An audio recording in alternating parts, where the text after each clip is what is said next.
So Air Canada and its flight attendants have reached a temporary agreement to end their strike. To explore what it means, we're joined by aviation management analyst John Gradek. So John, you told us last week that the strike was only going to last a few days, but did you expect this would be how it would end? No. I think a lot of things have happened over the last, 72 hours that are groundbreaking for Canada.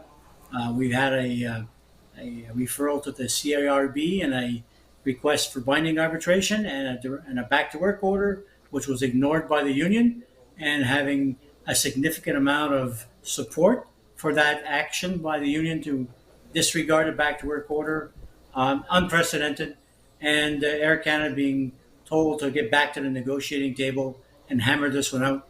And after 9 hours and 23 minutes of negotiation, voila, we have a new agreement. And this tentative agreement guarantees pay for work performed while the planes are on the ground. That's pretty big, right? What impact do you think that will have on the industry as a whole? Oh, this will set the bar pretty high for that type of work. I think that you'll see WestJet, you'll see Air Transat, you'll see Flair, and you'll see a number of other carriers around the world basically jump on the bandwagon pretty quickly. So it was started by Delta in 2022, so the tsunami just hit Air Canada, so it's not over yet.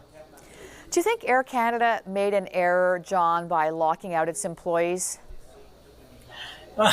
It's a question mark. The lockout was really an administrative response to the strike. The strike vote was the first thing at 12:58 on Saturday morning, and at 1:30 Air Canada locked out the rest, its employees. And that, to me, was an administrative process to basically allow it to take on, layoff questions if needed by for the other unions, which they never used. So it was administrative. I think that the fact that we got to that point really is a question mark.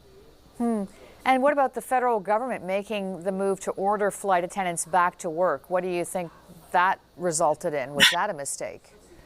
Well, that's the last. I think personally that's the last time we'll see that. Referring Article 107 for the CIRB for a private enterprise to do that is, I think, something the industry management has really got to learn, that you can't go running to the government expecting a back-to-work order if you don't negotiate.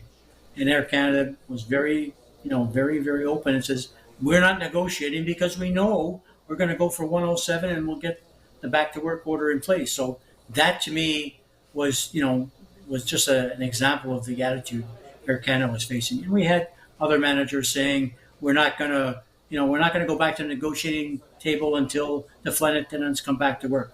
Well, that didn't work either. So a few things went wrong on the Air Canada side. And they had to have known that the public was largely on the side of the flight attendants, right? That was a big factor?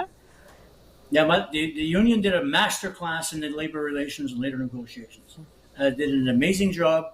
Air Canada should learn. I think other unions should learn. And any management team that goes out there with labor negotiations should use this I bring it in as a case in my class. Guys did a great job. All right. John Gradek, thanks so much for your time today. I know it's been a crazy busy day for you, and we do appreciate you joining us. My pleasure, Carolyn. Have a great evening. Take care.